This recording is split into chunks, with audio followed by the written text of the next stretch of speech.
Welcome, friends, to Reality Test. What is reality testing, you may ask? Well, it's something we all do every day, maybe with our loved ones over dinner, with coworkers at the water cooler, etc., when we check our subjective or personal emotions, thoughts, and so forth against objective or sort of more agreed upon fact-based reality. Although, because Dr. Ray and I, Dr. Kay, are social constructionists, we don't actually believe there's one true objective reality, but rather our own personal versions of it constructed in the context of relationships. But you get the idea. So here in Reality Test, we're going to be testing the castmate realities and the producer antics of our favorite reality TV shows against what we know as licensed psychologists about the reality out here, off of our TVs. We hope you'll join us as we attempt to reality test. Listen, y'all, we have a lengthy version of our disclaimer in the show description text, also in our old episodes, but we do ethically need to at least include part of it at the start of each episode.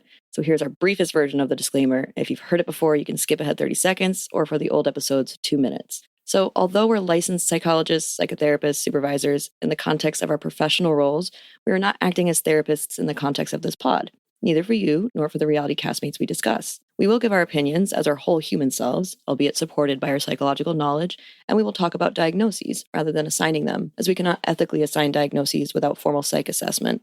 But both the opinions and diagnoses we discuss might easily be erroneous, as we don't personally know the folks in reality TV shows. That's it. Thanks, y'all. Now check out our campy theme song.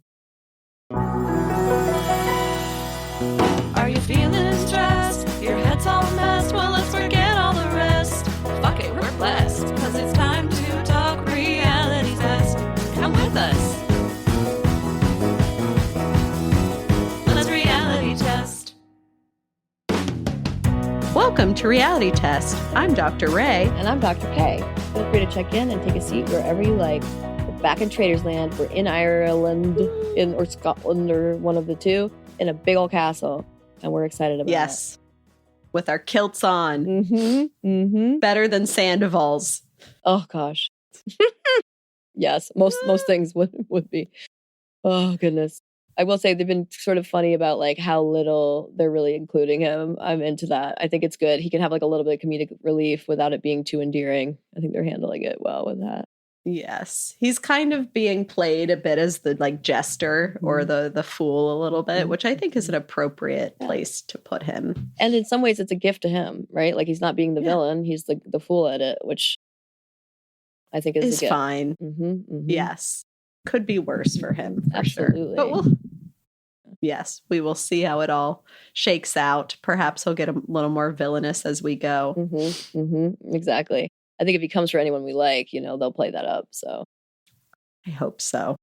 I don't think him and Chriselle are done. I think that will rear its head again, and I'm here for it. And I hope Chriselle comes out on top because she should. I bet she will. I bet they'll play it that way too. And she's very well spoken, and she'll be able to just sort of like, cut to the chase. That conversation they've had so far was very cut to the chase, and I liked it, the way that she like, here's what I think was going on, and we had a conversation about it. So I think you understand why I say that. And I don't like you. And we're all set. We are good. But yes. So, well, it's lovely. Talking about the Traitors last week was so fun, and I'm so excited to get back into it this week. Yeah. But before that, I would love to hear what is on your mind and heart this week. So I think on my heart and mind, I've been reintegrating after being done with my sabbatical. So I'm back at work and doing the full thing. And I'm loving seeing the students again and the faculty. I just love the relationships are why I do this work and why I am paid very little working at a nonprofit, because really being able to see our students grow and prosper and thrive, both as students in the academic space, but also as clinicians in the clinical space, is just so fulfilling. And it's just such a gift. It's very humbling to get to be in this position, both with them and then also with our clients, and like what clients choose to share with us and share their hearts and minds and ways of being and their openness. And so I feel the same way with the clinical relationships. I mean, with the student relationships, where they're sharing these parts of themselves as they're growing and learning. And we talk a lot in our program about becoming a therapist from the inside out. And so we're really seeing their whole selves, not just sort of their, mostly their whole selves, but more of their whole selves, I would say, than most schools that are not clinical psychology schools. So I don't know, just being back in that space has been really lovely, since the work part, less so, a little bit more back to the emails and what have you. So it's been a nice balancing factor. Well, I'm very glad you're back. And I know it's hard coming back after sabbatical, but I think you're handling the transition very well. So sweet. Too sweet. But I love it. Thank you so much. So nice to say. Yeah, it definitely is one of those things where I had this whole plan around email. Like, I'm going to be really I'm going to do every day. I'm going to like do a little bit of emailing. No. Best plans very much go awry. May the best laid plans oft go awry. And this is one of those oft times. So we're going to just Very oft. keep growing, keep learning and growing, getting better at the regular emailing so it doesn't grow to be 100 by the time I look at it at the end of the work week. It grows really quickly. Like the emails escalate so quickly sometimes, and it just gets a little out of control. So, and I'm one of those people, especially when you. Oh, sorry. Oh, go ahead. Yeah. No, you do. You finish. Oh, I just going to say, especially when you've been on sabbatical, there's even more to like catch up on and more backlog and stuff like that. Let me say, and this could be a self-care suggestion to all who might go on breaks of any sort. I put on my email alert, I'll be returning from sabbatical on this date, and any emails prior to that, if you've sent them, send them again, because I'm not going to be able to go back through the backlog. Because, 6 months, essentially, it's not quite, but it's quite a few months since I had to be looking at email. So I'm not going to go back through that. Just don't have that expectation of me. So I don't want others to either. And therefore, everyone's been great. I haven't had anybody be like, well, I emailed you, in whatever, December, why didn't you, blah, blah, blah. So I think that's a great recommendation to all if you have the privilege to be able to do that. And it's been a lifesaver.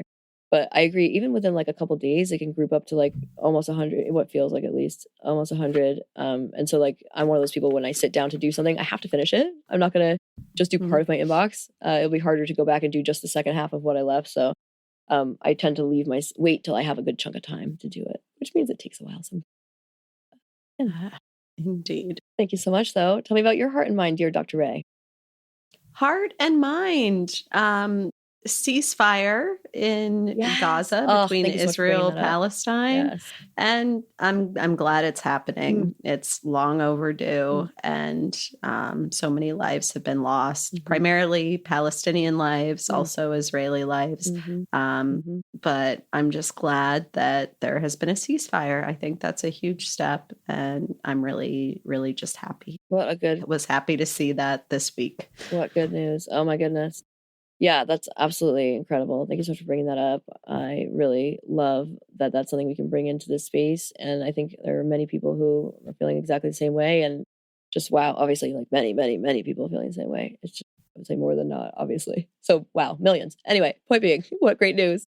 A nice thing to have right now when there's other things happening sort of politically and so forth that are so heartbreaking, So, yeah. That's great. The fucking fires, and then Trump's gonna go into office in 3 days? Yep, inauguration's coming up. Was really what I was thinking about. But you're right. Also, the fires. Although I would say maybe less, obviously, like not the political part of the distressing part. Definitely one of those huge distressing pieces. And our hearts go out to all those in LA, still facing with displacement, and so forth. And also obviously the death and grief for those families. Wow. Yeah, just a whole bunch of fucking awful things going on, really, frankly. So the ceasefire is just it's like a beacon, a light to see there. It's hopeful. Wow. I just realized something. This is probably not an original take. Is Trump getting fucking inaugurated on MLK Day? I think he is. Oh my God. I did not know. I was just thinking about that. That's sucks. Date. 2025 date. Why is someone 20th? Why is someone making it really fucking clear? Why isn't it just like right up front, like tell me the date? Okay, first day of office from inaugural fashion.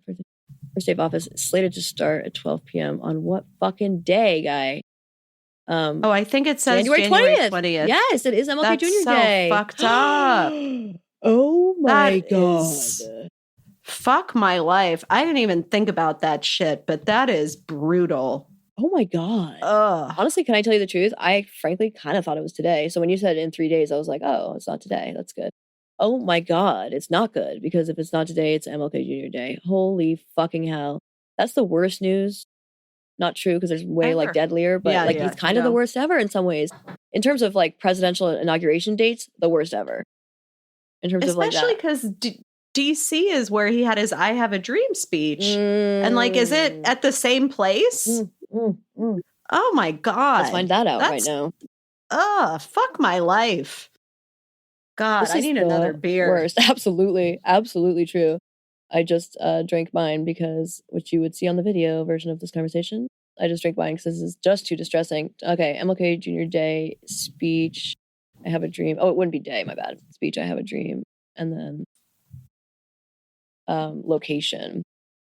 Dude, this is absolutely fucking absurd. And the fact no one, I mean, I guess it wouldn't really matter. Like, people wouldn't think, oh, yeah, right, Lincoln Memorial. Is that where inauguration is? This is really embarrassing because I don't know much about inauguration. I'm not sure. Yeah. I'm not like a big inauguration stan. You right. Know, it's not something I do a whole lot of. Okay. Location inside the Capitol. Oh, it's a moving inside the Capitol due to freezing temperatures. So he'll be inside the Capitol building. That's, I guess, a positive, but yeah. That fucking sucks that he's going to get inaugurated on MLK Day. I hate that. I can't even handle it. It's just like, that's like the most upsetting thing. It's going to really sit with me. Wow. Oh my God. New location for swearing in ceremony indoors in the U.S. Capitol Rotunda.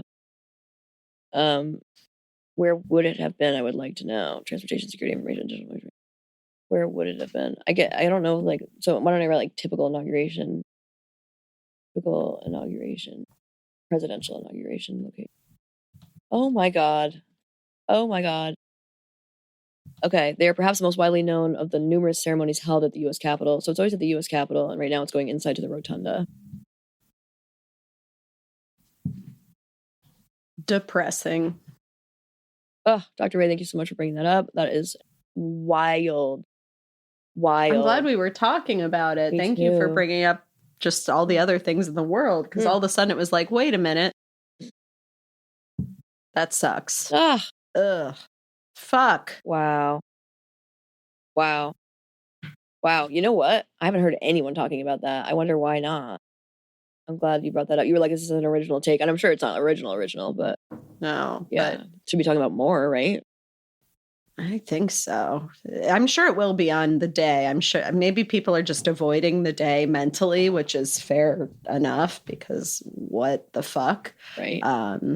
It shows you how much I was avoiding that I didn't know when he was getting inaugurated. I was like, I saw something about Inauguration Day on the CNN like pop up on my phone, and I was like, oh, that could be today, and that's terrible, and I'm just not going to look because I can't think or handle it. Yep, it's kind of like, no, thank you. Oof. Well, hard pivot. Hard motherfucking pivot. Although, speaking of traitors.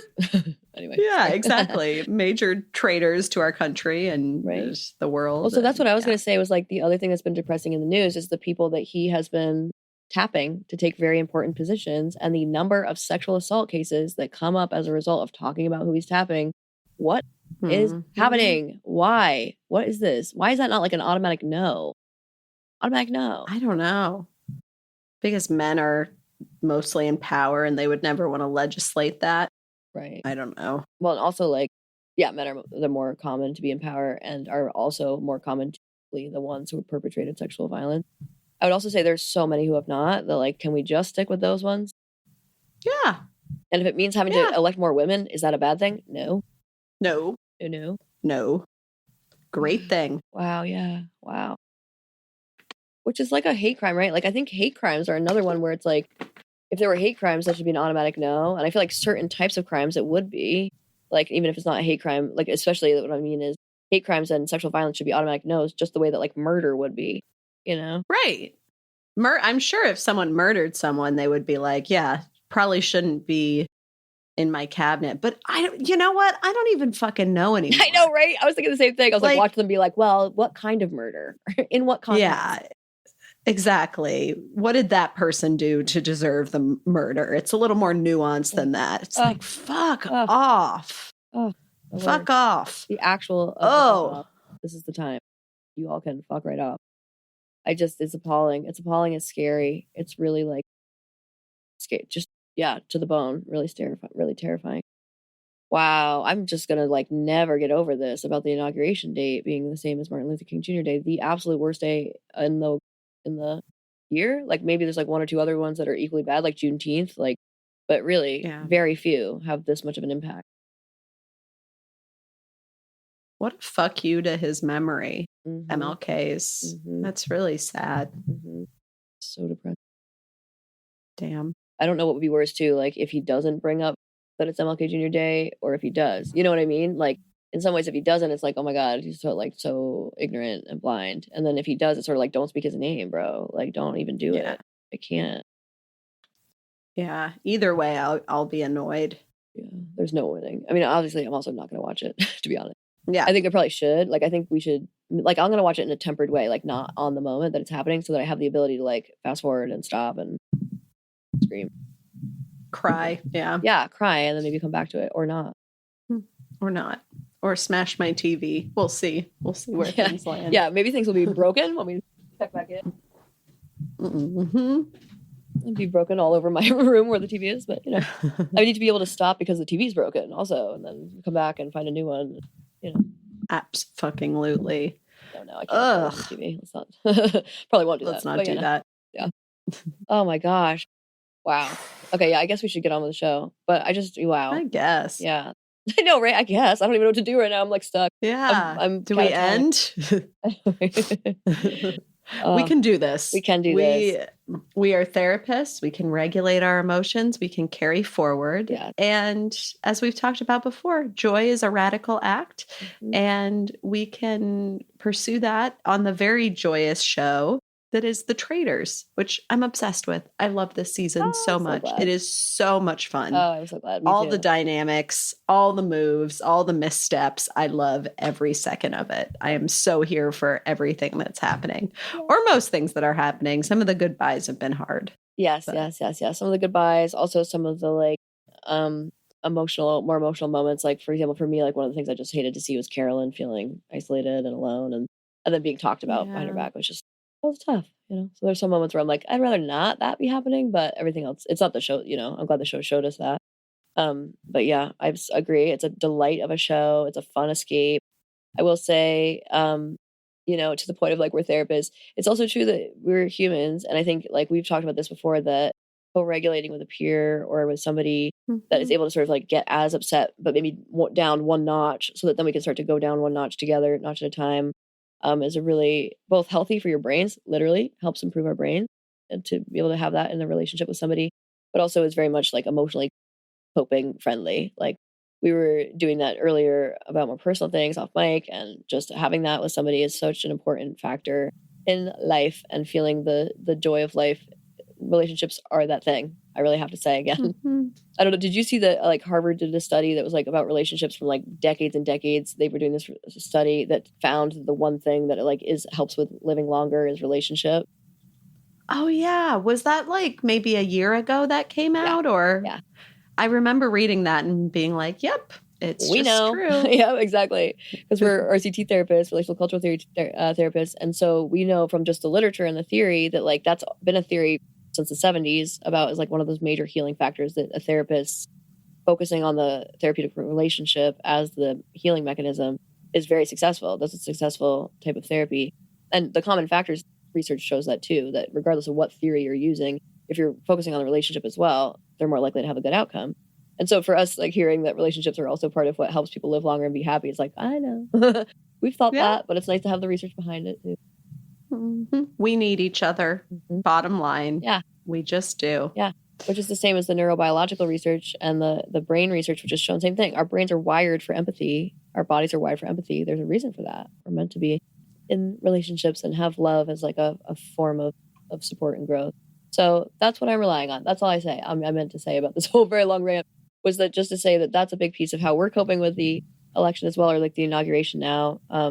And thank goodness for you, and thank goodness for our relationships in a broader sense. Similarly, thank you to our members, and we're going to do our shout outs at the end of this episode. Stick around.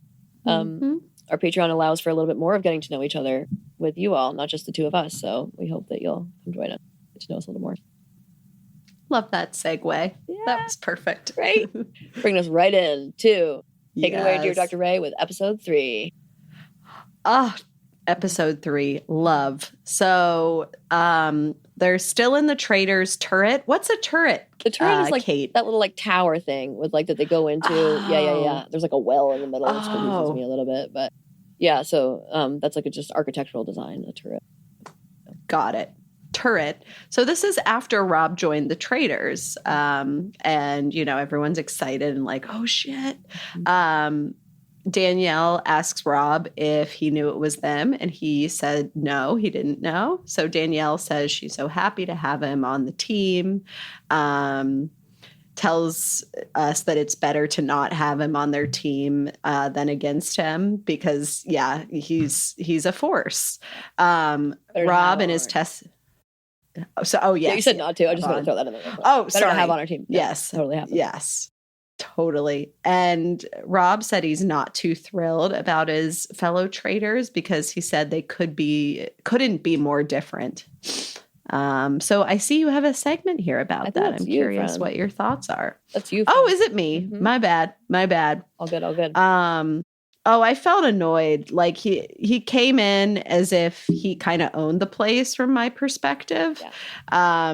And I think that's just his style. And I think his style just bothers me sometimes. Mm-hmm. It's just like a little like, I'm here and you all need to bow down to me because I'm Mr. Reality TV and I'm so good at this.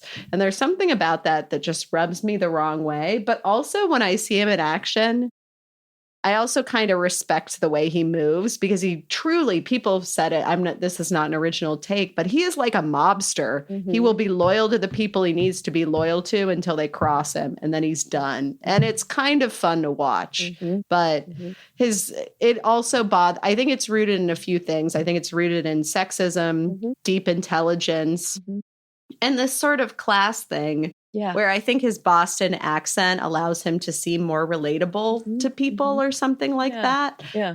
I'm not quite sure, but it's compelling to watch, kind of annoys me, is fascinating. I can see why he has been on TV for so long. And if you go watch his first season on Survivor, it's like, I don't know, he's like magnetic, you know? And I think part of it is like that he was a little bit of a dick and he came up in that era where it's like being a little bit of a dick was really attractive and also like showed a sort of dominance that made people want him to like them. And I think that's how he's been able to run all of these shows since, is like he doesn't say much, like we were talking about last time. He doesn't say much so that when he does say something, everyone's like waiting to hear. And because he's sort of like aloof, people just really want to be the one chosen one that he likes, you know? And I think that gets him so much play. I agree about the sexism piece. I love your take on the class piece and associated with the sort of Boston accent. Unfortunately, being associated with maybe a little bit lower income or lower SES, and therefore is making him more approachable. Love that. I also want to say he is, very strategic, very smart. He does think of himself as like the king of gaming shows, which gets him in trouble, right? Like he got kicked off of Deal or No Deal Island. This was like season last year or so. He went through the whole game being cocky and actually did great. He made it to the final, okay, which is wild. He didn't get kicked off before then. Made it to the final. And because he did not listen to the instructions correctly, he got completely disqualified. Wasn't allowed to play in the final, so he can't win. Wild. There's something about hubris that you see it with. I saw it with Bob the Drag Queen too. When you get too, unfortunately, when you get too comfortable or confident in these gaming situations, is when you're likely to get got, it seems like. Yeah. They fly too close to the sun and it takes them down. And so even Rob is not immune to that, even though that's the one thing about him that's been interesting is that he's been cocky all these years and it seems to pay off, which is like, why? Like, why isn't that getting him in trouble? And so the fact that it did for once was pretty wild to watch. But yeah, it's not getting him in trouble here yet. It looks like it will be, but not quite yet. I feel the same way about like Wes. Wes is very cocky on the challenge. He's a little less on this show, but he's a little bit on the show. And it doesn't always get him. I think it has before, but not always. Same thing with Johnny Bananas, who was on last season. He was kicked out the first round, you know? So cockiness doesn't always serve you well. And it's wild that Rob can really get away with it at a certain rate. I was realizing I want to hear your take on that first. And then before we move on, I have one more thing, but tell me what you're thinking. I remember Wes. I have this memory that's not a full memory. When I was a kid, when I watched the challenge and Real Road versus Road Rules or something, thinking Wes was such a dick. And I'm like, awful. What? Awful. And I'm like, if Rachel, little Midwestern Rachel, who didn't always have the best politics, thought he was a dick, he must have really been a dick. So that was my memory of him in this instance. I'm like, You must be an asshole. But do you think he's grown? What do you think about him? Yes, so immensely. So I want to own exactly what you're talking about, to be not own, to condone, not condone either, really confirm what you're saying. He was horrifically bad. Like, he would say some of the most hurtful things I've ever said to his, I've said, certainly if I had said that it would be, but I've ever heard, especially on TV. He was, and they were airing it. He was saying it to his female partners, like, just like, you're useless, you know, like, it was absolutely some of the worst things. And it was horrific to watch. I hated him during his first like stretch of time in the challenge. He then, like, even more recent than that was the early days. But even since then, like, one of the things he did was throw a bottle of Pepsi on like a 2-liter bottle on top of someone's head. It was a woman. Yeah. Wow. She's also like one of the top female players. She wasn't at the time. She was seen as like the annoying little sister really at the time. And he did that, and it was just awful. Like, that is an assault. It's assault, you know? Absolutely. And interestingly, the person who stuck up for her was Laurel, the one I've talked about, who's a lesbian who won, you know, like, got close to winning a couple times and then finally won one. And I love her. She has her own problem. This was at a time when she was still in her problematic phase, but she did stick up for Cara Maria, who had the bottles, you know, emptied on her head. So that was a good moment for their friendship. And they don't really have a friendship. They're on and off again. But anyway, point being, big moment in history, and it was Wes's fault. So he has made some very poor choices. I will say he has grown. He has also acknowledged that he made some really bad decisions and was like a terror, you know. He has not grown in terms of being cocky. He's like rudely cocky, you know? Cocky. Yeah, like rudely so, and almost to the point of being laughable, which makes you think it's like a bit. But I'm not 100%, you know, I think that's also how he is in real life. I think he is also just like genuinely cocky. So that's hard to watch sometimes. It's also funny sometimes. Mm-hmm. Yeah.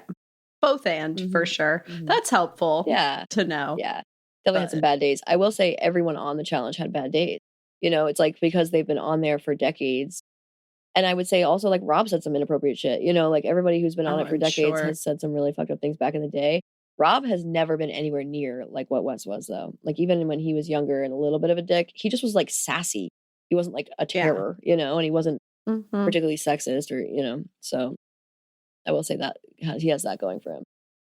He also married someone off of Survivor, and they're still married with kids. Oh, that's really sweet. So he's a real showboater, if you will. Yes, exactly. Showboater. Yeah. Yes. I want to just give you my segment. The reason you thought that was my segment is because I put a little bubble, because I have 3 segments that were carryovers from last week that I just wanted to hit on. Oh, yes, please. Because I didn't bring them up when I should have. So one thing was our category, game tactic or strategy that uses a psychological concept. One was diffusion of responsibility, and I'm giving this award to, or like this tactic to, the game producers, because when they brought in Wes and Derek with Rob, they used the concept of diffusion of responsibility, which is that like there's less responsibility put on Rob, and in this case it was less heat put on Rob, so that it sort of diffused it, made it harder for people to just come straight for Rob, which was good after they had that weird, like, awkward, everybody doesn't want him in the game moment earlier, so they kind of needed it.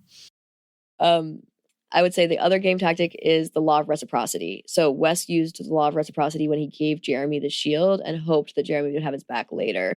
However, I think the flaw with this was that Jeremy still kind of associated it with Rob, because Rob comes in and he goes, "Did you give it to him?" You know, it sort of like made it clear that Rob told Wes to give it to Jeremy. So it kind of ended up really helping Rob more, I would say. But it helped no one because Jeremy was evicted. Come in the episode we'll talk about. So sad. He was. Oh, I like Jeremy a lot, too. I was heartbroken. And I actually was like, he's one to watch last episode, and then gone. I would have said the same thing. Like, I think I might have agreed with you, too, because he really is. He's great. And he was a great player on Survivor. He's very smart, very attuned. So I like him a lot. I would say a psychological concept that would have made a given tactic or strategy better was the idea of confidentiality, which honestly we could probably think of 30 or 40 things that are examples of that. But for me in this case, I was talking about Dylan, you know, telling Robin directly, if it's not you, it's Bob the drag queen, telling Robin that he thought it might be Robin. I mean, I think telling everybody whom you think is the traitor, including the people themselves, it's probably like a not super solid idea. And I think he learned that from the missteps he made, which is good. And the last one is Derek. When I said that I had brought up that I thought that he was playing a politically or strategically smart game, it was based on stuff that turns out had happened in episode 2. So I just want to raise it now, which is that he ended up giving Dylan his shield. And he told us, yes, it's best to keep around your own show, But I also want somebody outside of the show as well to have my back. And he actually even said, like, because there aren't many of us. He didn't say because I'm going to take them out. Whereas Rob, Boston Rob said, I'm going to be close to Survivor people, but then I'm going to stab them in the back. Derek said, I want to be close to these people to the end, and I need someone outside of it too, just to like up our numbers, just for that reason. Yeah. So the fact he's Smart. keeping an eye on his numbers, the fact he thinks of his own show as being worth keeping around, which has always been the case so far, that has always paid off. The fact that he added a number, he got to the end of he got to the end of Big Brother and won because he was a number one of two players, and they were like a 2-person alliance that just dominated the whole season. And then he took his number 2 with him. So like a lot of people in Big Brother will kick out their number 2 right before the end because it makes it more likely they'll win. He took him with him and he still won. And it was great. So he's really good at playing a game with one other person as their like solid alliance. We haven't seen the payoff of that yet. We didn't see them being close ever since that moment. But I thought that was a big sign. I was like, oh my God, Dylan's going to be the Cody of the season. Like that's his, his go-to person number 2. So I don't know if that is true, but that was a big moment where I was like, he could dominate, especially because Dylan is really attuned and paying attention. He's wrong about some people, but and then the last thing I liked that Derek was doing is he's keeping an eye on Rob. He's all on alert. I brought up last week how he said, to a group of people, I did know Rob gave Tony his shield, but I didn't know that Tony hadn't spoken to him since then, which is a way of planting a seed, of questioning and doubt in Rob. So Derek is on it, and I'm really here for it. I still, think he did great this week too, but I do have a different answer. That's it. That's my follow-up. Love.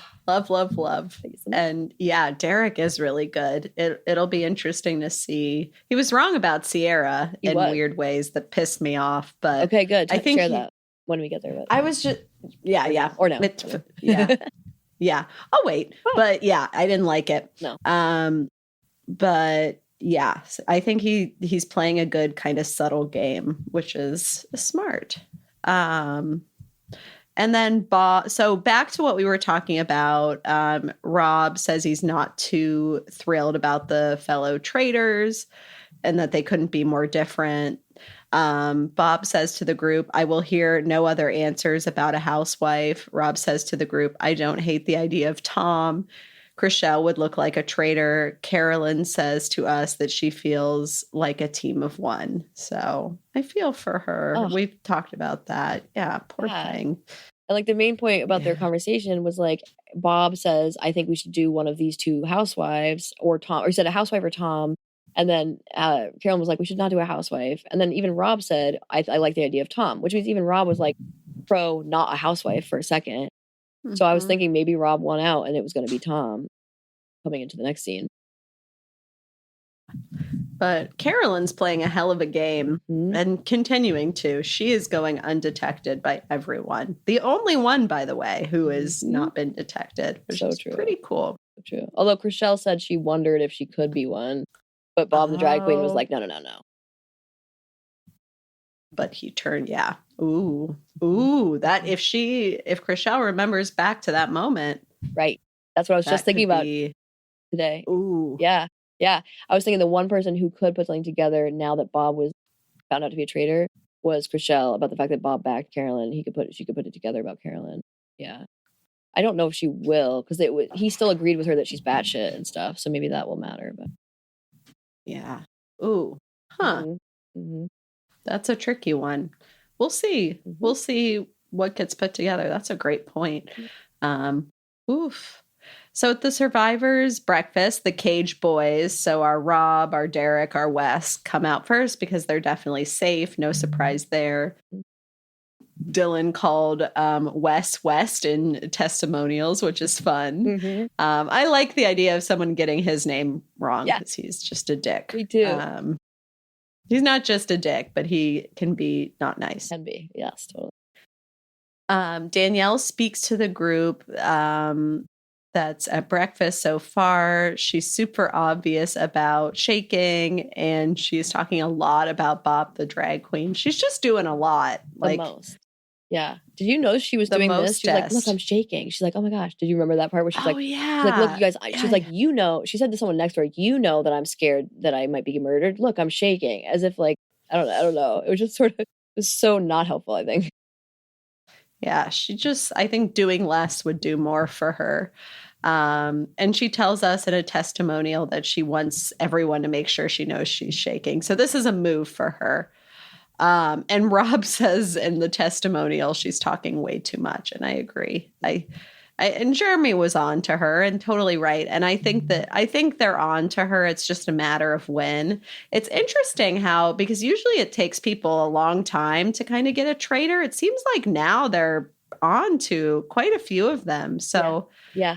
I'm intrigued to see how this will play out. Yeah. It reminds me of the one with, so the season 2, how they like kind of caught on to Cody quickly, and then they caught on to, I think, the second person somewhat quickly. Or no, not Cody. That was the first one. Or no, it was Cody. Cody and then Dan, or was Cody the first season? I don't remember.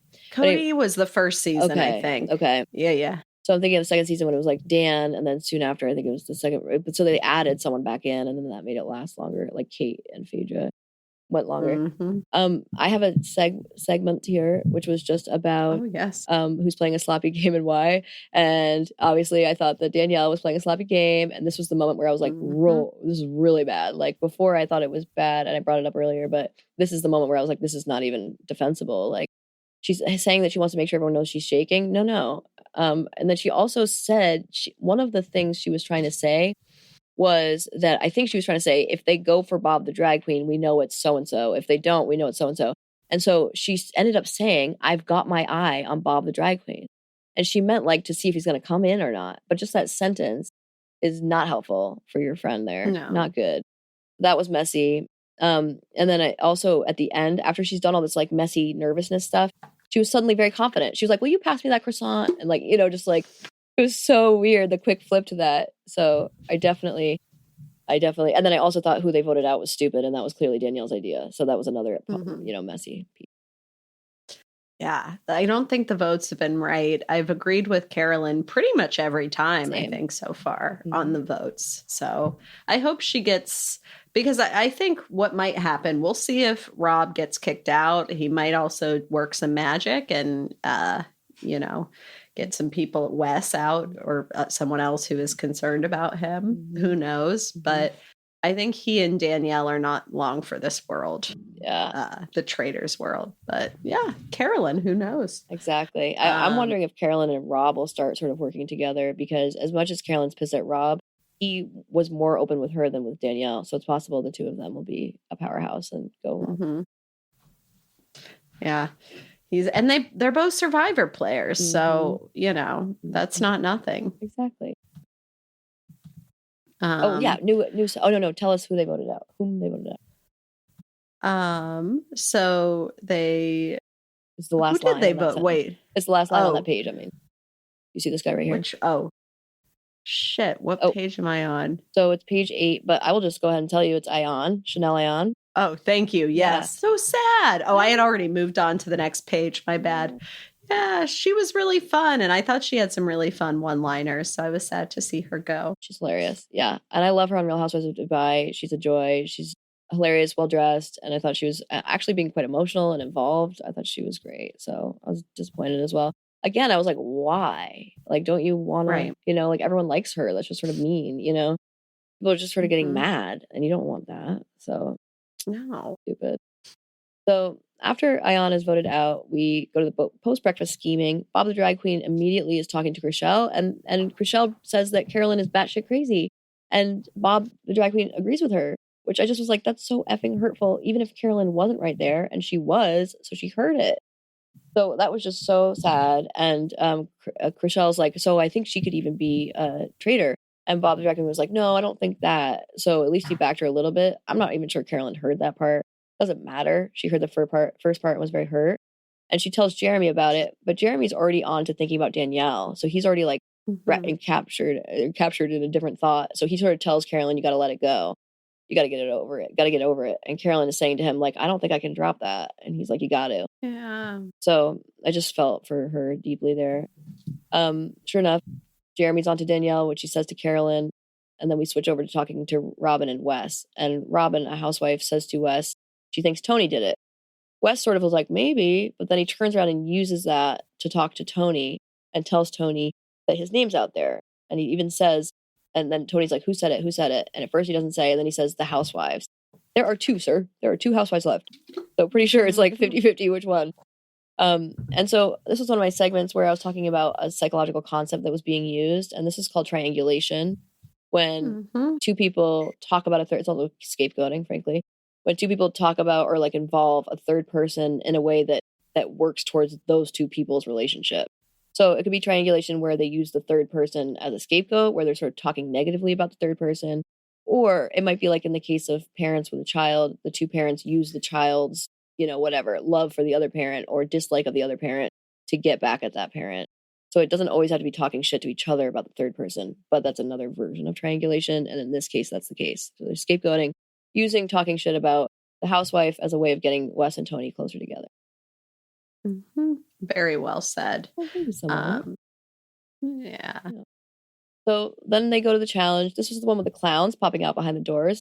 Not my favorite. A little bit upsetting. No, it was weird. It was a lot. And then also just a terrible design, and they lost. I mean, so the point was like at each line of doors, they have to guess which one it is, and then they have to tell the rest of the group which door it was, and they have to describe it or which door it wasn't. And so technically, like at each door, there could be 4 choices that are wrong, and then a new couple has to come up and try again. So there's just too many times they had to reset which 2 players were coming inside the challenge versus how many doors they guessed, and it just didn't work. And tough.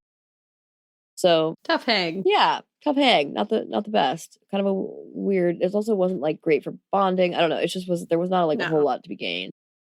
So skip on over to post challenge scheming. In the post challenge scheming, we see Bob the drag queen tell Danielle that Jeremy said her name. So then Danielle turns and says to Carolyn, she's like, well, did anyone tell you that they're thinking of me? And Carolyn said, yeah, Jeremy told me too, that he said just to watch you. And I was curious about this because I was thinking, why aren't they like upset with her that she didn't say that? She certainly didn't say it on her own. Oh, yeah. Yeah. That's true. Yeah. She said, oh, yeah. Or if that was a trust thing. Right. Maybe they did and we didn't see it. Or what do you mean? Did what? Maybe they were upset and it just didn't like go towards the storyline or something like that. I was thinking that too. I don't know. Like maybe they edited it out. But they seem to move in, as far as we were shown, they seem to move right along. But I'm glad because I was like, oh no. I almost thought like Carolyn shouldn't have said that, but I mean, it worked out. So we skip on over to the Bambis. The Bambis are the name given to Chrishell. They gave themselves Chrishell, Nikki, and Gabby.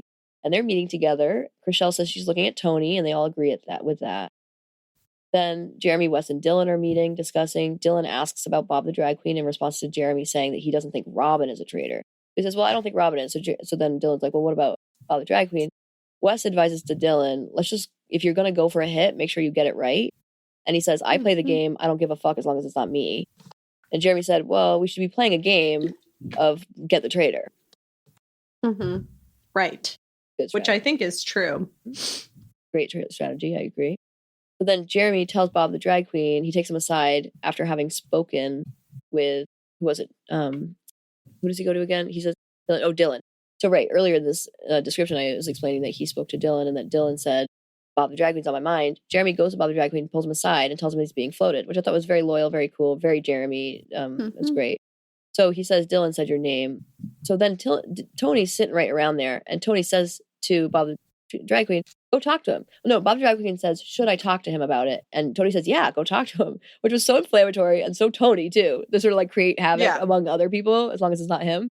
And yeah. And Jeremy was like, no, don't do that, which was smart. Good point. But Bob the drag queen kind of takes off. So the show at least makes it look like, the two of them were disagreeing about what Bob the drag queen should do. And that the last moment was Jeremy like calling out like, don't do it. And that Bob the drag queen's leaving and maybe might do it. But then it turns out Bob the drag queen talks to the women about it instead of Dylan. Very smart. Yeah. Good. It didn't seem like, it seemed like he was going to do it and then didn't. But of course, Tony wants to create chaos. He's a chaos agent. Exactly. Oh. As long as he's not involved. I miss my Tony. Yeah. I know, I'm sorry. It's sad. Not long till I'm going to be saying the same thing about Rob. So I'm with you. Yeah. And so instead he discusses with Nikki and Brittany and he ends up saying to them, I'm going to go ham on him at the round table if he thinks he's going to come for me. Ooh. Yeah. And some hamness did happen. So at the round table, Dylan he does come for Robin and Bob the drag queen. He's right in one case. I see you have a segment here, Kate. Oh, yes. Thank you. So Dylan at the round. Oh, we're at the round table. Okay, good. So here's where I had, if producers were psychologists, this would look different. So for this, it was a strategy thing where Bob the drag queen was wearing sunglasses. And I don't think that's fair. Yeah, you're right. It's harder to, that's a really good point. Mhm. I love that. Yeah. Yeah. I think psychologists would be like, actually, your eyes are a major part of reading somebody. And so for him to wear one and no one else can wear them, or no one else was, it's not that they can't, but no one else was. I think if I were a psychologist producer, I'd be like, oh, hey, let's pause Bob the drag queen, take those on off. Like, you could even take the, lenses out if you're really wanting the fashion thing, but it can't be sunglasses. I love that. I think you're absolutely right. I didn't even think about that. But yeah, they are such a superpower when you can wear sunglasses in terms of connection and stuff if you're nervous. So amazing. Totally. Yes. So Dylan comes for Robin and Bob the drag queen. Robin tells everyone about Dylan's combo with Robin and Aeon. What did he say to Robin and Aeon? I don't remember now. It was when he told them that he thought if it's not Robin, then it's probably Bob the drag queen. And basically Robin was like, you came out and told us that if it's not me, it's Bob the drag queen, as a way of like directing towards Bob the drag queen. Oh, interesting. Yeah. And then Bob the drag queen says, if one person can make a puzzle, someone else can figure it out. So figure it out for us. So kind of major deflection, kind of confusing. Yeah. Like I was like, I'm not sure I know what you're getting at there, but it sounds fancy and took a bit of the heat. I think Bob the drag queen did an amazing job, like using his strengths to try to deflect attention. Yeah. Unfortunately, being so likable and being such a powerhouse and having a few messy moves, was what it was for him, I think. Yeah. Yeah. Gabby backs Bob the drag queen. I love that she's being loyal to her fellow queer members of cast, and goes for Tony. So this is where the Tony train starts, which I was sad to see too. Tony explains why he went after Bob H. after Gabby raises that he blamed him earlier. So some deflection there from Tony. And Tony just wasn't effective in his deflection. He was fourth to get off the boat, and Tony said that he was quick to get off the boat, which it was pretty clear that he did that for feminist reasons. Yeah. Bob H. said, when I first met you, you said, I've seen what you can do. But the last couple days you've been so quiet, and that's thrown red flags. Yeah, he was saying that up to Tony, right? Like, so he was saying to Tony, when I met you, I've seen what you do, but you've been like so quiet. So what is wrong with what's going on? Yeah. Okay. Sorry. Go ahead. No, which is so Tony. Like if you've watched Tony play, he's had to learn to adapt and be like less loud and out there because that's, what's expected of him. So he's tried to kind of work differently in games. So I think that was an intentional strategy that just didn't play out for him this time, unfortunately. Jeremy says that he has every reason to go for Tony, but he doesn't think he's a traitor. And he's right, by the way. God, I love my Jeremy. He's just so intuitive. It's great. Really I was saying there too, like he doesn't really have every reason to go for Tony because Tony's a survivor. So I was sort of thinking like, that's true. I get that he betrayed him, but not everyone knows that, right? So like, I think it doesn't make sense that he has every reason to go for Tony, but nonetheless, it sounded good.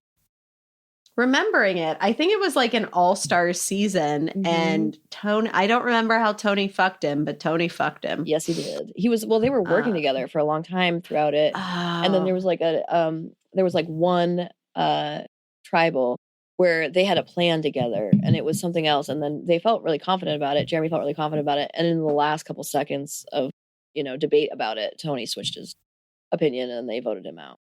Jeremy out. Poor Jeremy. Dylan brings it back to Bob for commanding the room. I mean, Dylan, it's kind of, he has some courage to go after Bob the drag queen, who is just a stronger personality than him, who is a lot quicker, I would say, than Dylan is. Bob calls Dylan misguided, which I saw that Dylan added that to his Instagram handle, which is really cute. I love I think it's sweet. That's And I don't agree with this point either, because it's not like Alan would know he would be a good gamer from a previous gaming show. He's from the RuPaul world. Yeah. So like Dylan was like, you everything mentioned you that, said yeah. about Tony is true about Bob. Like everything you said about Tony is true about Bob, or what, like whatever what it was, where he basically was like, he's such a good gamer, he's such a da-da-da-da-da-da. It's like, no, he's not the same thing. Because like they're even talking about Yeah. like what would make them a good trader from like Alan's perspective. It's not the same. Bob the drag queen is not a gamer. So like I don't agree with it at all. And Dylan said it like multiple times. He was like, it's the same thing. Like same thing is true about Bob. It's like, no, it's not. He was from RuPaul's Drag Race. That's like not what anyone would think.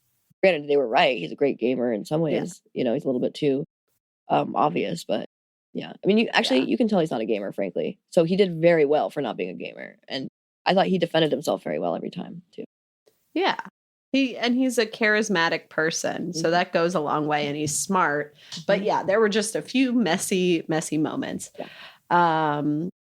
So Rob goes for Tony as like a way of like being loyal to his fellow traitors, which he was really like motivated to do. So it goes to show like when Rob is loyal to you, he's loyal to you. And that was a big thing for him to do, because Tony was really upset. They did it to distract from Bob the drag queen. Like he was trying to get people's attention off Bob the drag queen, which is really sweet. Like he even said to us in his testimonial, he was like, I didn't want to do that. He's like, but once I realized that if I didn't do that, that it was going to be Bob, I knew I had to try to step in and help Bob out, which was sad. He did.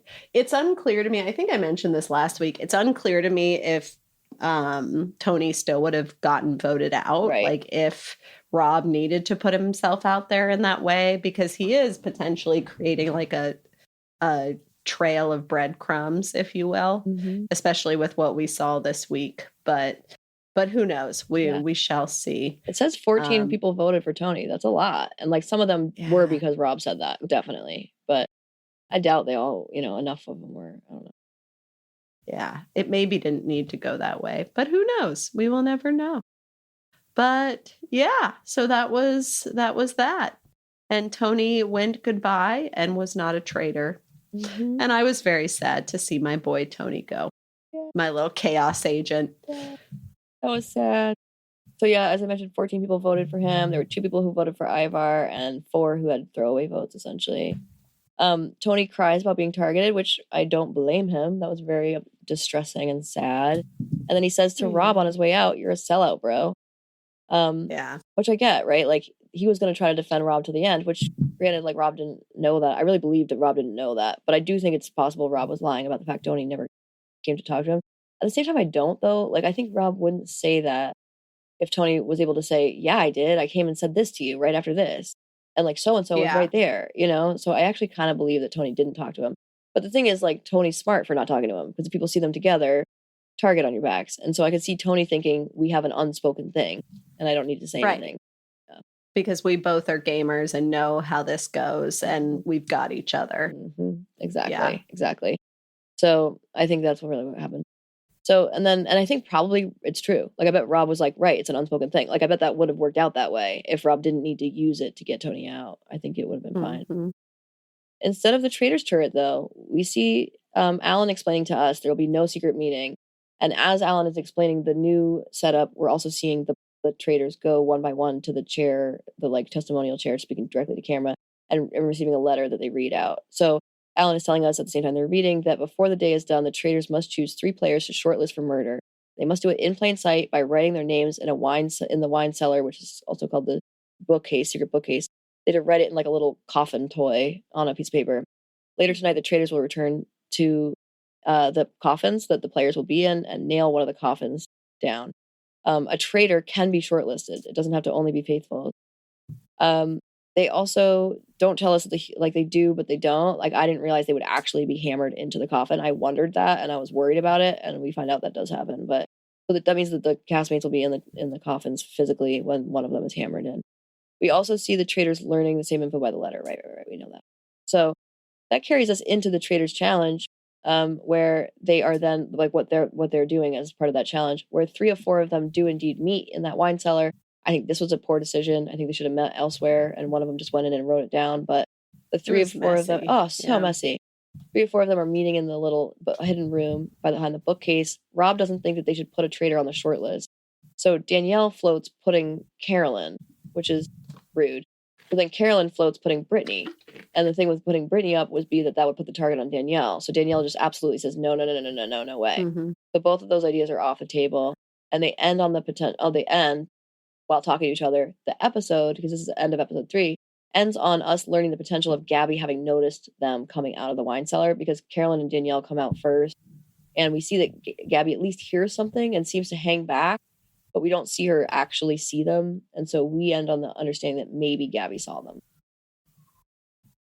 Yep. So, and yeah. Oh, yeah. Juicy stuff. I have more to say on the Gabby. Very strategic, smart move. Fabulous. Well, why don't we hop right in? Because episode 4, we're trading places. I'll do the first. We follow up on them in the hidden library. So we're just going to continue the scene right out. It turns out Gabby did hear Danielle, but she scuttled off because she didn't want to be seen as alone, like spotting them and be seen as suspicious. So she only heard Danielle, however. Dylan runs into the library right after this happened and goes right into the hidden bookcase room. Danielle goes in with him, thinking he might be onto them.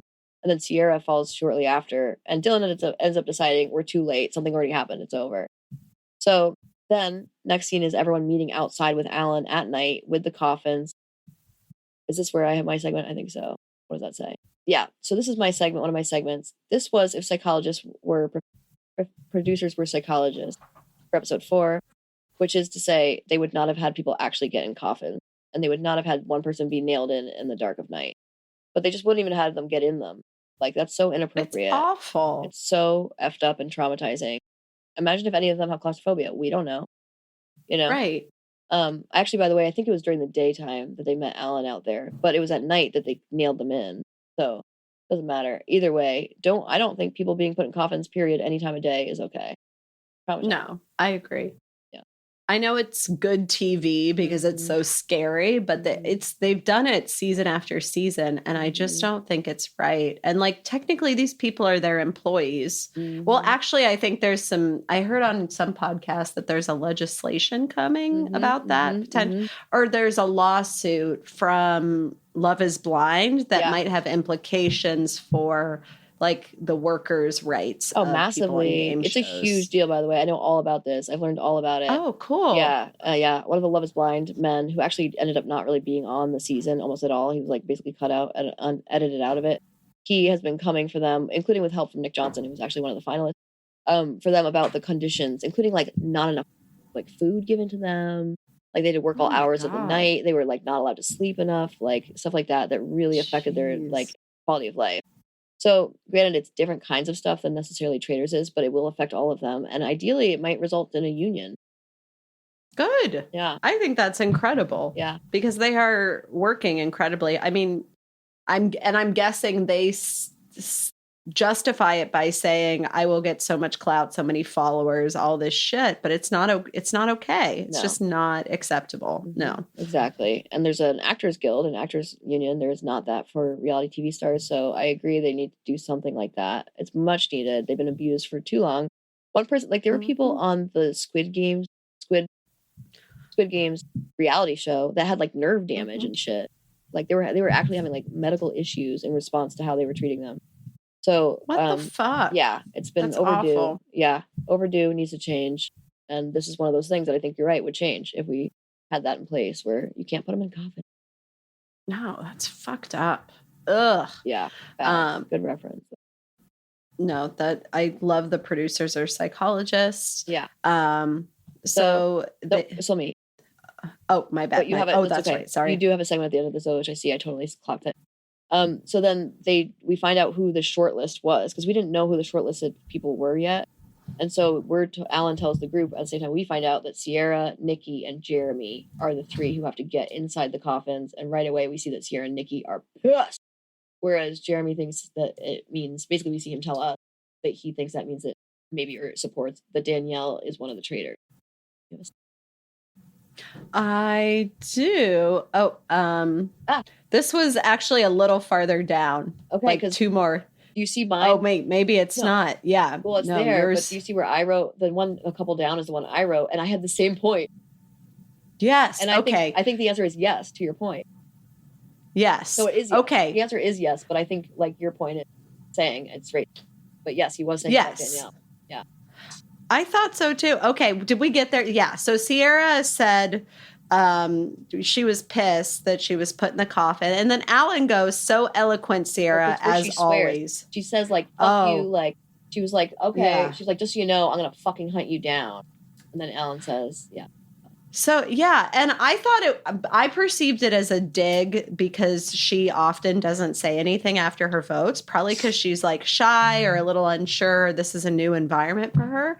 I thought it was like a dig in that way, but it's also like, you're right. She was showing a lot of emotion and cussing. So it's extra racist in that way. Yeah, I didn't like it out of our boy Alan coming. It didn't feel good to hear. Exactly. He said, eloquent as always.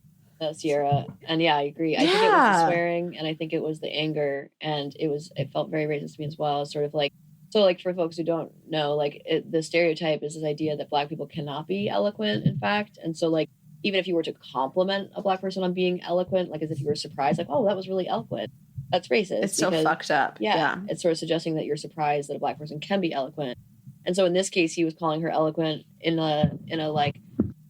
In not a compliment, because he was actually saying you're not. It was in a sarcastic way, which is still therefore pulling on the stereotype, because you're sort of saying like dissing her for not being eloquent, which is very much, I think, related to the swearing and the anger, where you're then also calling out the fact that she was emotional. So you're saying she's an angry Black woman? Like, come on. Do better, Alan. Mm-hmm. I expect better of you. Mm-hmm.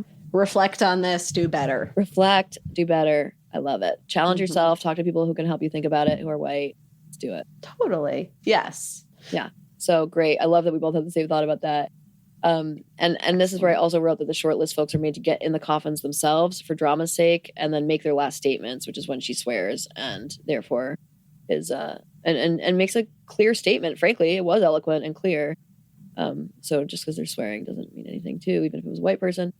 So then Sierra came for the traitors in her statement. People noticed. So it wasn't just that Alan said that very racist, microaggressive statement, but also everyone else was sort of like, uh-oh, like, could she be herself? Like, so some people thought that she would be bait for the traitors, which makes sense because they're going to say like, oh, she's coming for me, let's get her out of here. And then other people thought that was like a sign that she was a traitor because she wasn't worried about being safe or not. So, which is the same thing they thought of Dorinda, which is so silly. Like, she wasn't a fucking traitor, you weirdos. Exactly. Hi, friends. You're wrong. So let's try again. Try a new reason here. So, and because Dorinda was then evicted, for anyone that didn't know, kicked out, murdered. Mm-hmm. So now we're in the post-murder breakfast time. This is survivor's breakfast. This is when we find out who survived the night. We've got Robin immediately going for Nikki, two Nikki's friends. This was something I don't remember if I put it down as a segment, but that I was sort of like, that's not a good idea. Like, I don't, it's like, oh, I know what it was. I put this as a psychological concept that would have made for a better strategy, because telling someone to their face or like to their friend's face is not helpful. So the psychological concept here that I put was sort of like self-awareness around, so it's this idea of content, timing, and tone. And in this case, the concept is timing. So like whom you're talking to is really important when you bring up feedback or concepts. And also when in like the process of time you bring it up. So when she brought it up, rough timing, we're at the survivor's breakfast, where it's sort of like, whoa, like we're all on high alert right now for like who's saying what. That's suspicious. But then also to whom you're speaking was like wildly misplaced. Like I think telling Nikki's two best friends that you think it's Nikki was not a move, I would suggest. No. Not the good one. Not the good way to do it. It's just not. So I thought that was a good example of that, but not a good thing. It was a good example because it was a bad example. It was a bad choice. Then Gabby ends up telling everyone who's there so far, which includes Robin and a couple other people, that she noticed Danielle coming out of the hidden library. And she said, we all know that they had to congregate somewhere. So they all think it, but even though she says that, everyone in that little group thinks it couldn't be Danielle. And I think you have a segment here. I do, because then people were like, no way. And then Gabby was very quickly like, oh, guess I was wrong. Debunked so quickly. Yeah, exactly. And it just read so sexist to me because I'm like, okay, if Boston Rob had come in and said that, they would have taken it very seriously. But because it's Gabby and the way she presents herself, people assume that she must not have a point. And that's deeply frustrating. Yeah. Yeah. They think she's so goofy, like she just doesn't really know how to play the game or whatever. Totally agree, the sexism part. And then also this idea of like that sort of goofiness, that goofy means you're not taking something seriously. Like this is misplaced. And you're right twice over, because first she tells like Robin and a couple people right there in front of her about it, and they all disagree. But then when the bigger group comes in and everybody's in there, then Robin asks Gabby, which I thought was inappropriate, but asks Gabby, do you want to tell everybody about the bookcase? So now everyone's in there, and then Gabby's put in a weird position where she says like, well, clearly the traitors met. It must have been at the bookcase because I think there were people there. So then Gabby says, who was in the bookcase? Some people have a lot to answer for. So then everyone was like, so Danielle says, well, yeah, I was there with so-and-so. And then Bob the traitor, as soon as Bob the drag queen said, I was there too, because I think the new people were trying to look and find out what was up with it. As soon as he said that, I think he was the voice that everyone was like, oh, then it must not be anything serious. Right. Because no one thinks that he was, at the time, thought he was a traitor. So then we see Gabby again have to face the idea that it was debunked. And she's like, damn it, I thought I had a clue.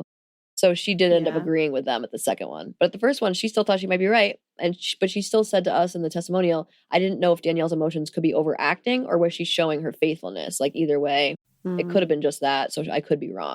But she was already kind of thinking she could be wrong, which is also sad, and sexism, like internalized sexism, sort of doubting your gut. Yeah. Right. When she did a really good job also like getting the hell out of there so she wouldn't be targeted by the traitors. That was really a good move. Exactly. It just sucks. Yeah. It sucks for her. Oh, and that was my socio-political. I don't think I clarified, but that was, that's the one that was. Oh, perfect. Yeah, really good one. Some serious deep-rooted sexism and internalized sexism there.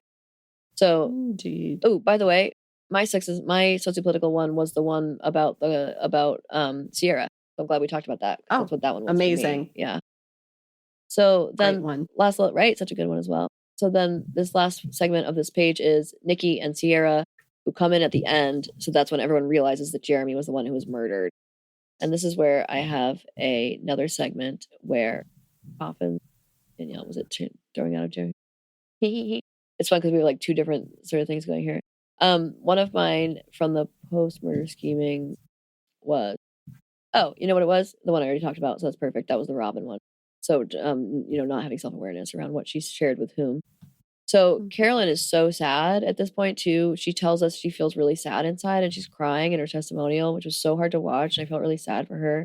I also felt like the Jeremy murder was really sloppy. And that might be also the other thing I'd highlighted this for. It feels like, oh yeah, it was. That's what it actually was. Well, this was the idea that when they come in from the coffins that, they said, I said, I don't think they killed Sierra. I didn't think. So let me slow down. As we're nearing the end of this breakfast, when someone's going to come in and not come in, I was like, oh, they could not have murdered Sierra because she looks like a traitor. So that would be so dumb to do that. Like if she looks like a traitor and you kill her off, then like, who is it going to be that killed her off? We don't have anybody to really focus on. I mean, oh, no. No, see, other way around. I wanted to not think, oh my gosh, guys, listen, I have to slow down even more. I was thinking it can't be Jeremy because of that. If it was Jeremy, whom would we blame? But then as we got closer, I was like, watch them not have fucking, killed. I was thinking like, I bet they didn't kill Sierra. Everyone was like, oh, I bet it was Sierra. I was thinking like, watch them not have killed Sierra, even though they're building it up to look like that, because I just feel like they keep doing this. They keep making mistakes. And then sure enough, bad decision again. Jeremy was the one who was murdered, not Sierra. Whereas if it was Sierra, there could have been a couple people who killed her, But the one with Jeremy being killed, who is it going to be? Who are you going to blame? So it just felt like such Danielle. a bad mistake. Yeah, one person. Yeah. It just felt like such a bad decision. So again, I wrote Danielle with a sloppy game still is what I put for like playing sloppy. It's Danielle for the choice of murdering Jeremy. Bad decision. Even though I thought it wasn't going to be Sierra, I still like to see that it was Jeremy too. I was just like, this is really fuck, bad. Bad gameplay. Yep. I agree completely. Oh. So then we're on to our breakfast scheming. Post-breakfast. After post-breakfast scheming. My apologies. So Sandy thinks Sierra was recruited, says so to Robin, Carolyn, and Sam. I wanted to say something about Sam here. I find him hilarious and kind of surprisingly insightful. Mhm. I think my assumption about him was maybe that he was like kind of a himbo, Mhm. just like going around with the fabulous Britney Spears in her life. And there's a lot of mystery about their relationship, their dynamic, what happened there. And I'm not saying we need to get into all that, but he said something to Tom because Tom was like trying to talk. Yeah. And then this has already been memed, so this is not original, but it was so funny because he like tried to talk. He couldn't quite get his words out. And then Sam goes, I think you need a water. I heard that or too. He's something. like, I think Tom or needs a I water. think he needs Yeah, a he says I it to think Tom everybody. needs a water. It was so funny. It was so funny. Yes. I just think I would love for us to know more about him because I think he's probably pretty misunderstood or not very understood at all. Yeah. So it would be great for just if producers were psychologists. I love the idea of someone we think we know or have projected onto, like really getting to know what they're actually like. I think that's just cool. So I hope we get more time with Sam because I'm enjoying getting to know him. I love that. Great one. It's so true. It's fun to have them subvert the stereotypes we have for someone. Yeah, totally. And then Wes is saying he thinks it's Nikki because she's always voting with the group or something like that. Someone who's made a living being extra is coming out here and not being extra is what he's saying about her, which has she made a living being that extra? I don't know. It's like, wasn't she WWE too or something? I mean, I think some of it's like that field is like known for overacting. That's like their job. But I would say that like, right, like as a person, she hasn't been seen as an overactor. I mean, that was like her job. And I think if anything, that shows that she'd be good at doing this very thing where she's like an extra on stage and not off. Right. And I feel like she was also like in this shadow of John Cena a lot. Like, so I never saw her as like extra or whatever. So I don't agree with that. Yeah. She did reality TV after that didn't seem like that either, right? She did something with her sister. So yeah, I don't know. It just didn't. Silly argument. The logic didn't work for me. Rob is with Derek, Gabby, Nikki, and Chriselle, and Rob is asking about the theory of traitors and the coffins. Nikki says she'll take it head on because she's not a traitor, so she knows for a fact that she's not a traitor. She also suggests that that's what the traitors figured it would look like, so they didn't feel like they needed to do it, which was a great insight. Gabby says she doesn't think it's Nikki, but she wouldn't care if it was because she's not ready to say goodbye, which is very sweet and very relational. Which is perfectly put because that's my segment. So my segment was on Gabby. It's about your psyche is showing. So like something we learn about someone's way of being or their psychology. And exactly that word, I said we learned from this that Gabby is that relational. Like she didn't care. She was like, Nikki might be the traitor. I don't give a fuck. We're keeping her here. Like she needs to be here for my sake and my sanity. I'm not ready for her to go. And she also said to us, that might be a double standard, and that's fine. You know, she's like, I don't care. Yes, I do want traitors out. I don't want her out because I need her. So I thought that relational feminist energy there was a delight. Very self-aware as well. Exactly. And putting relationships before the win, right? Like it's like that much of a privileging of relationships. It's very, very cool. Very cool.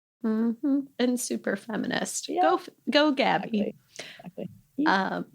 Then Dolo and Dylan talk. Dylan says he can't throw out that it's Bob the drag queen. Dolo agrees. So he's self-aware enough to know that he shot his shot and he's got to sit back. He's playing. I think he's really studied this game and knows. I think he's playing his heart out. Yeah. We'll see if it works for him, but I think he's doing a good job. Yeah. I think he has also learned as he went. Like, he actually was like, part of what he was saying to her was like, I can't get over the fact that I think it's Bob too. And like, so it's really more like she started by saying, well, I can't say his name, even though I agree with you, because he was sort of seeing like, can we say this now?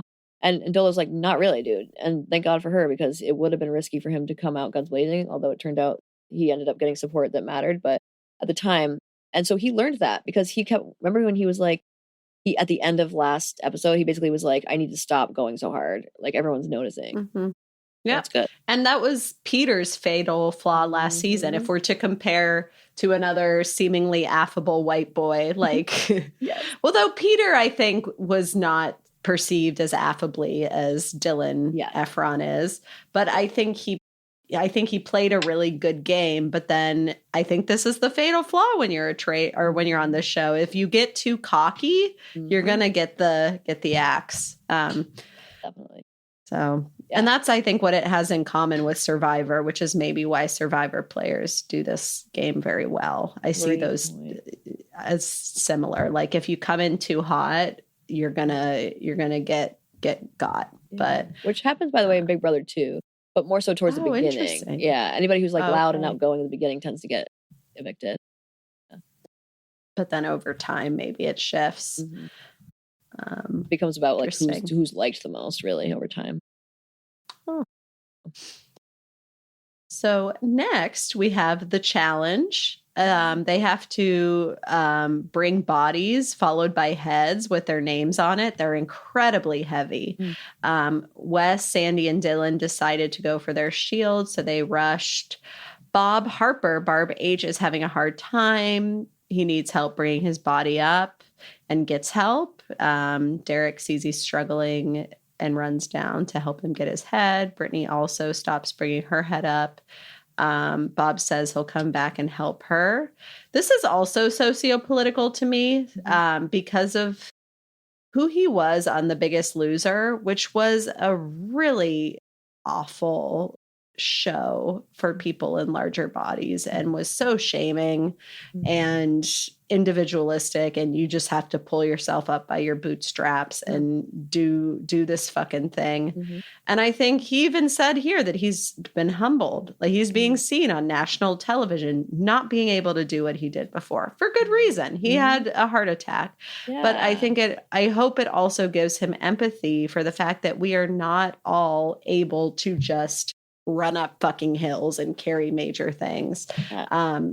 So I thought it was a big deal because that Biggest Loser show was so pervasive and was so culturally significant. And he was, I love how he's been this season, and he was a huge part of the harm that was caused by that show.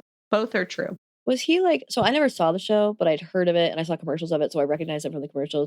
Was part of his job to like yell at them to do better? Was he like motivating by yelling, right? Okay. Yeah. Ugh. And like, how dare you not lose this pound? You clearly cheated. What's wrong with you?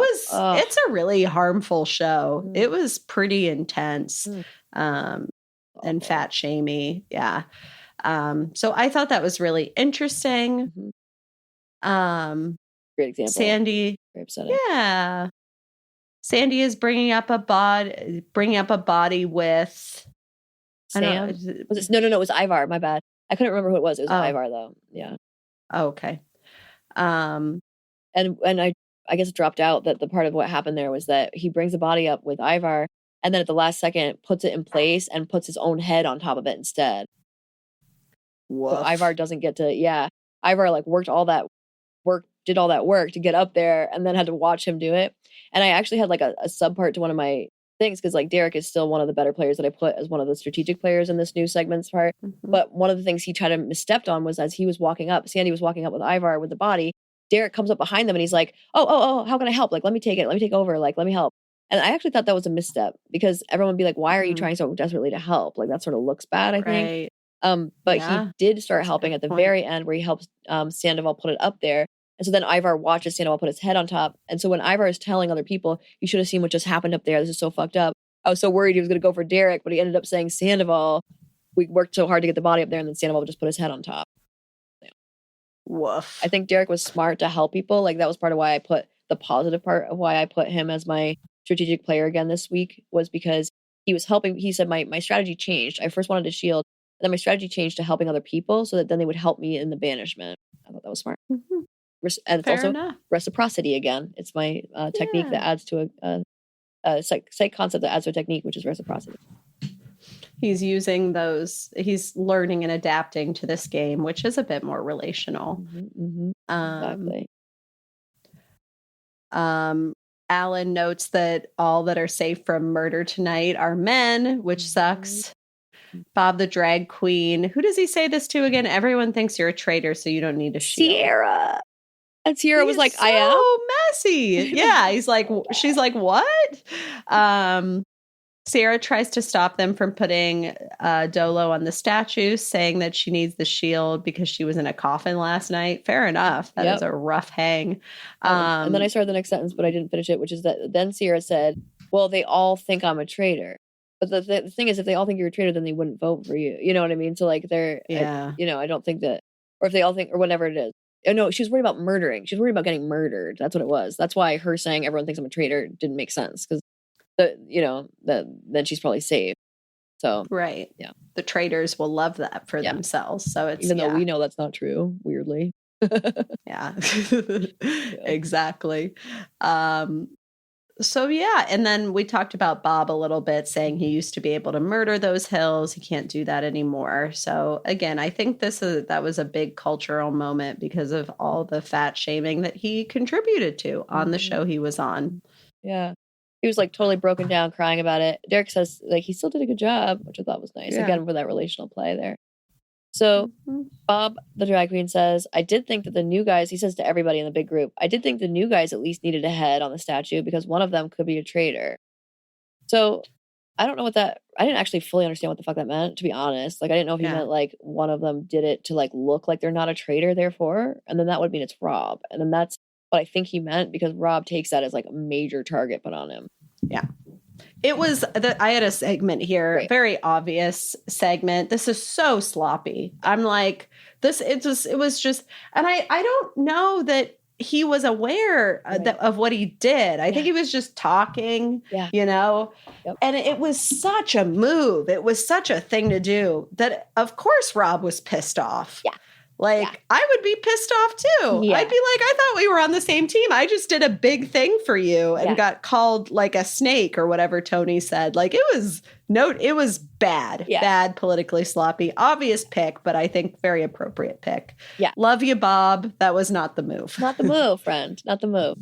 I totally agree. Great one. And then Rob says to Wes, I think we have to go for the head of the snake, Bob the drag queen, because he was thinking they threw his names out. And then Wes says like, holy shit, because it's a big go, So then similarly, Rob says in the Jeep to everybody he thinks Bob is the most obvious. And Rob recognizes that he says to us, I can't battle Bob directly because then I'll lose Danielle and Carolyn. So he's trying to use others in the castle to plant the seed. And he also tells us that he thinks that they need to give the faithful some blood. Like, okay, at this point, we need to give them one traitor they can hang on their hat, pin on their hat, whatever, which I think was smart. All of those were smart points. In fact, if he had followed those points, I think it would have been a flawless game.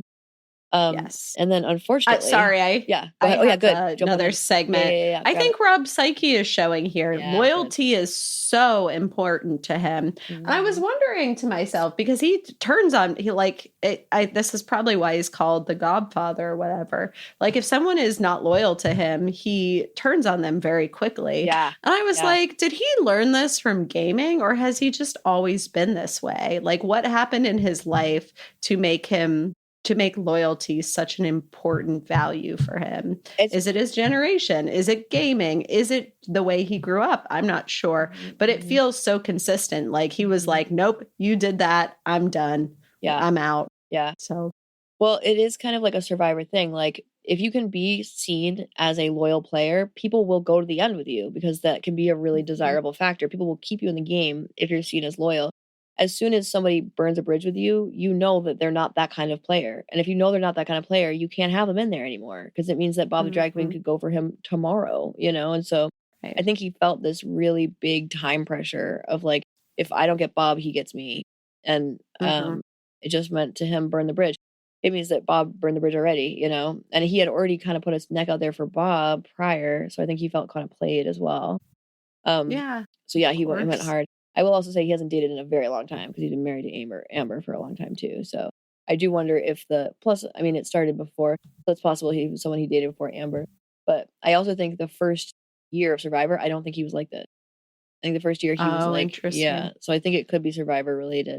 He was kind of like he was really cute. He was like a cute, like kind of like, college kid or something. I don't know. Great. Aw. Yeah. Good old Boston Rob. But yeah, it just seems like such a pattern for him that he will be loyal to those he's supposed to, but you give one cross, you're out. I think to his detriment, frankly, in this instance, unfortunately. Yeah. Well, just the way it played out. I think we talked about this a little offline. Yeah. But if again, like you said, if he had followed his plan, I think it would have been okay. But he didn't. Right. Because in this next section right here, he does end up telling Carolyn and Danielle.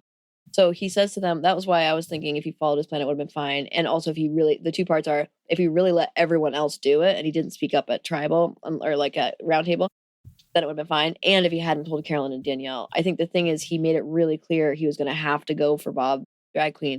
I do get in retrospect that I think Rob was thinking, I need to tell Carolyn and Danielle in case I have to go for it directly.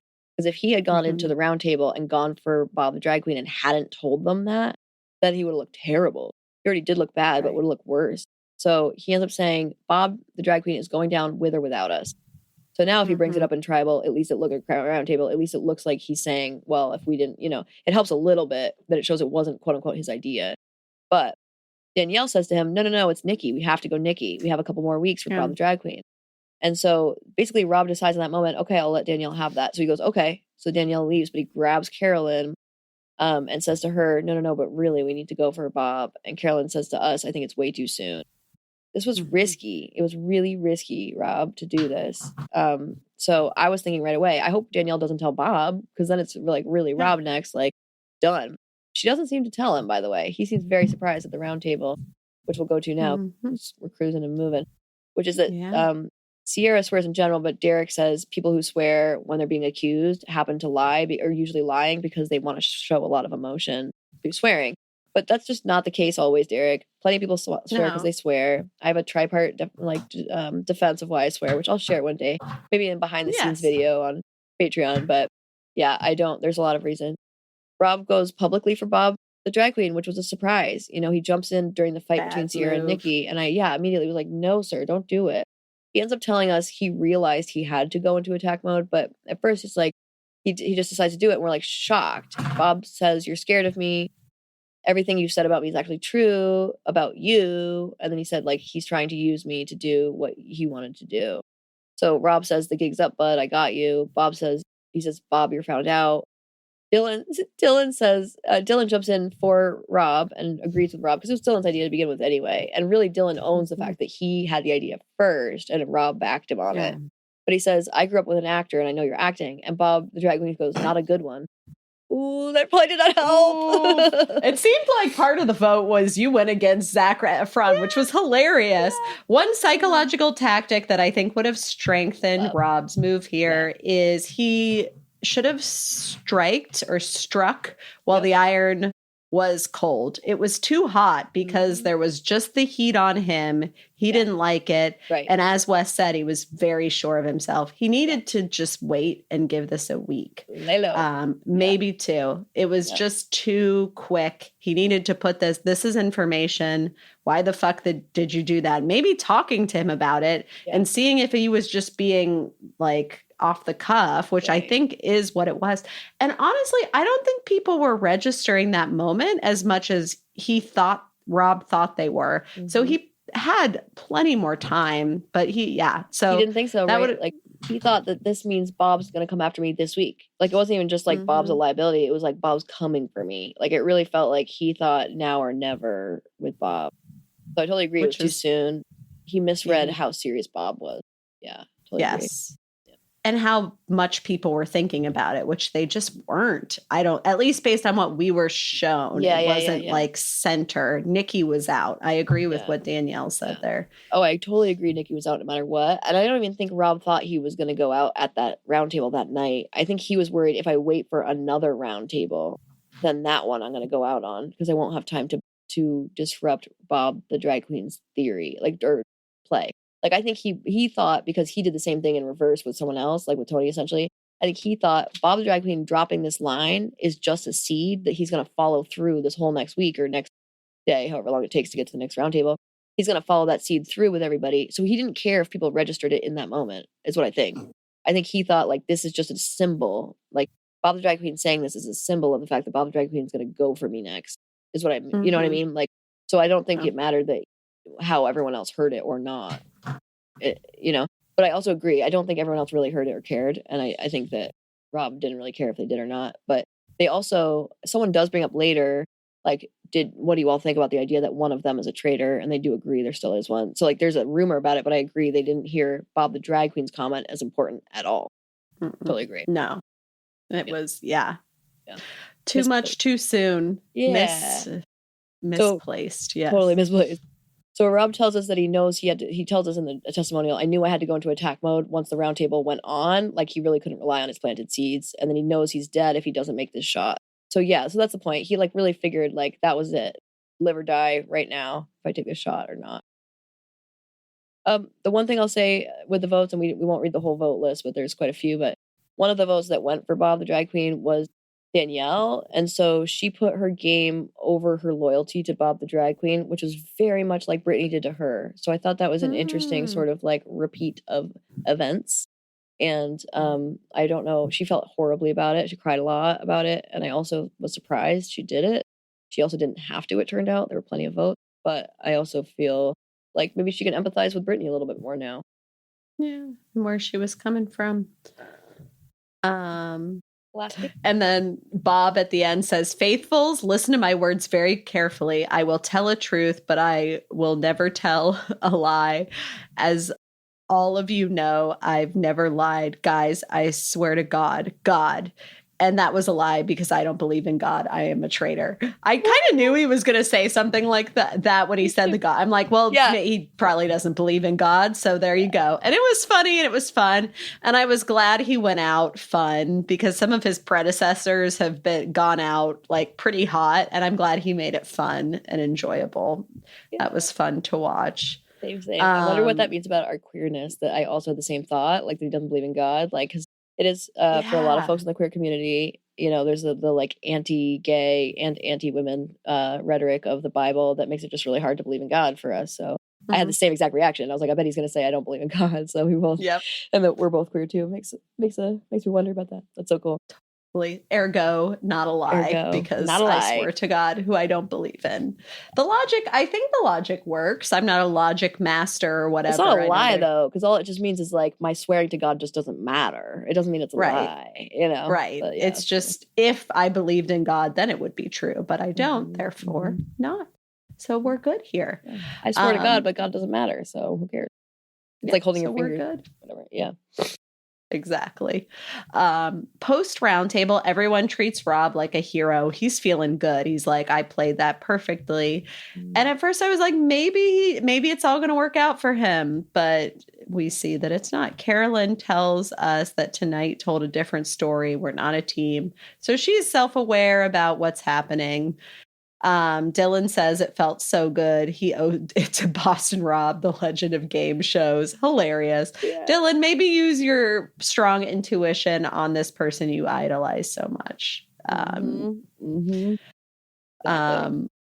For you to trust me like that, it feels really good. Very cute, but also like Rob says he thinks he can build a relationship with Dylan. Sandy is like, yes, I worship. And you see people's internalized sexism and white supremacy coming out like, yes, this guy knows all truth. But I guess game sees game because our friend Wes, who is also kind of an alpha male kind of dick guy, is like, you know, when you can be so confident, I too am a confident man, but even I wouldn't say for sure that I know who a traitor is. So if I can't say that, maybe Rob can't say that. With that being said, I think I put Wes as playing a good game, which is kind of a softball because he's just, I think he's played very well thus far.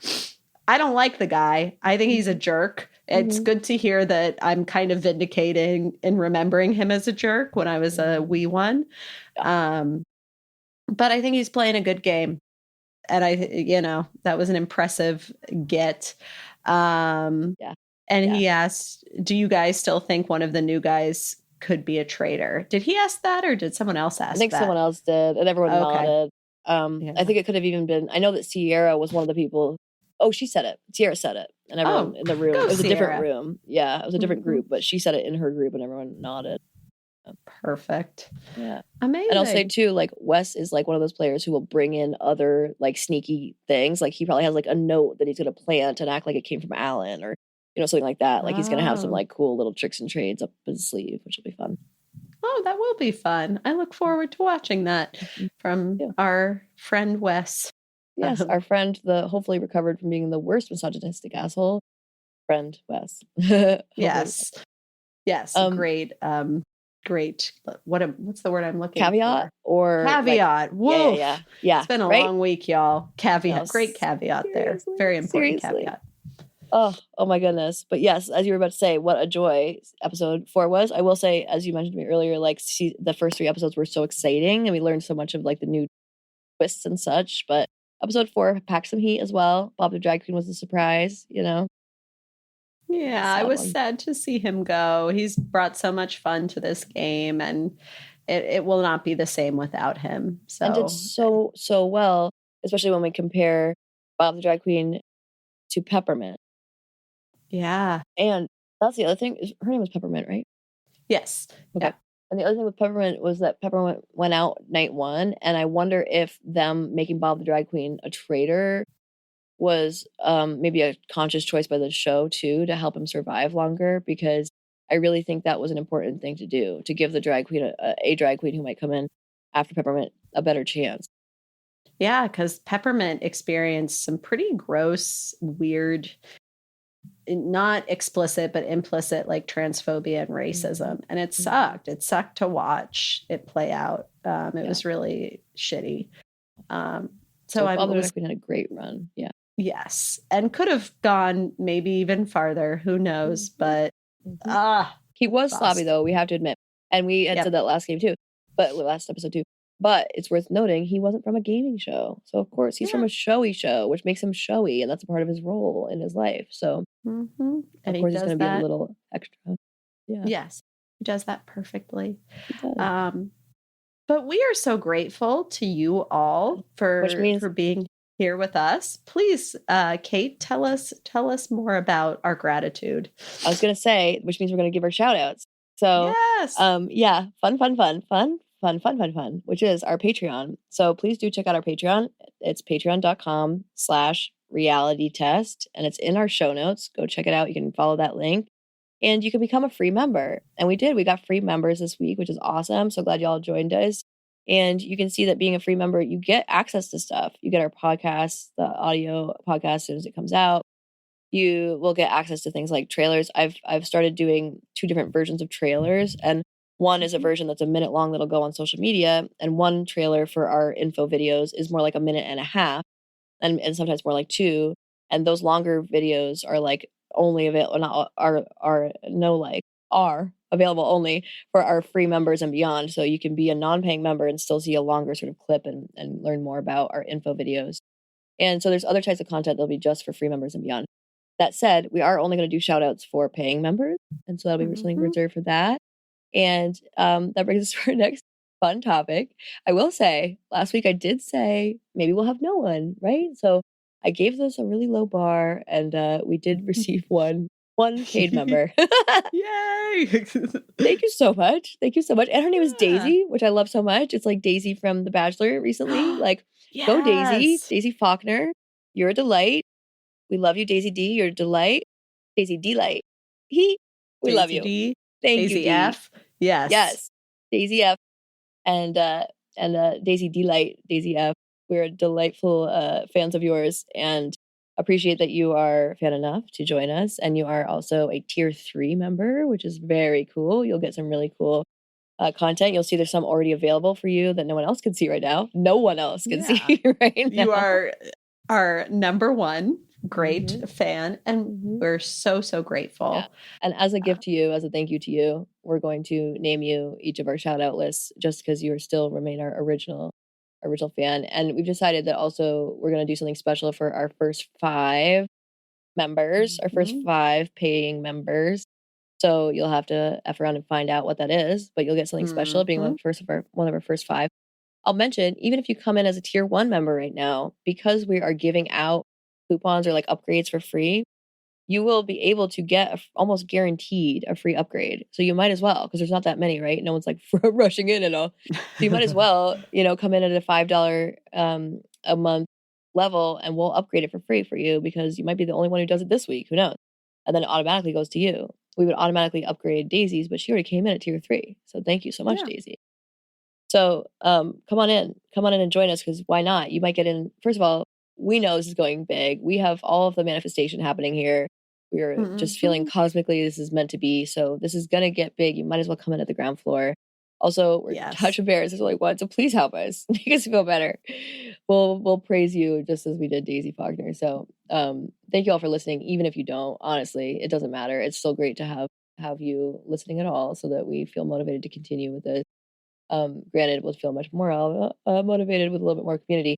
That said, the other thing we want to offer, so this is for everybody who joins, doesn't have to be first 5, is that one of the things that will typically be a tier 3 membership bonus is that we will be interacting with the tier 3 member chat more. So we'll just at all, frankly. We're going to have we have 2 different chat rooms. One is for everybody, regardless of how much they pay, but it's only for paid members. But it's for every paid member.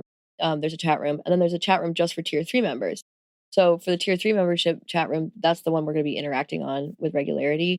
However, right now, partly because we have nobody, but partly because we have the time and space, therefore, that we will be interacting with the chat one, and partly as a bonus, we'll be interacting with the tier 1, 2, 3 chat room. So if you get in at this ground level in the next month or so, you'll be able to chat directly with us, and we would so love to do that. So come on in, say hi, be a part of our founding members. We already are just by listening at this level, so why not make it explicit and help out, so we can also be excited to welcome you in. So those are my thoughts, my full thoughts about the Patreon. But that said, you were about to say something and I cut you off. Oh, no, not at all. Yeah, just come on in now. Even if you're not ready to come in at a paid level yet, you can still join us at the free level.